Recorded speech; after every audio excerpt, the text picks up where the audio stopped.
বছরে মাত্র কয়েকদিনের জন্য পুরো একটি দেশ গোলাপি আর সাদা ফুলে ঢেকে যায়, কিন্তু কেন লাখো মানুষ শুধু এই গোলাপি দৃশ্য দেখার জন্য জাপানে ছুটে যায়?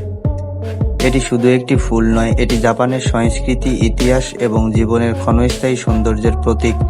চলুন মাত্র 1 মিনিটে জেনে নেওয়া যাক চেরি ব্লসমের অবিশ্বাস্য রহস্য। প্রতি বসন্তে জাপানে হাজার হাজার সাকুরা অর্থাৎ চেরি ব্লসম গাছে একসঙ্গে ফুল ফোটে।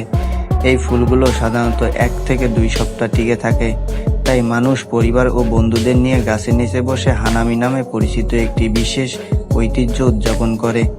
জাপানিদের বিশ্বাস, চেরি ব্লসম আমাদের মনে করিয়ে দেয় জীবন যেমন সুন্দর তেমন ক্ষণস্থায়ী, তাই প্রতিটি মুহূর্তকে উপভোগ করা উচিত। প্রতি বছর এই ফুল দেখতে বিশ্বের বিভিন্ন দেশ থেকে লাখো পর্যটক জাপানে ভ্রমণ করে, আর পুরো দেশ যেন রূপকথার এক স্বপ্নরাজ্যে পরিণত হয়।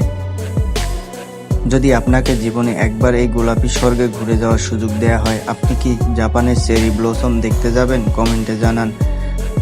আর পৃথিবীর আরও অবিশ্বাস্য সৌন্দর্য ও রহস্য জানতে ব্ল্যাক প্যান্থার চ্যানেলটি ফলো ও সাবস্ক্রাইব করতে ভুলবেন না। ধন্যবাদ।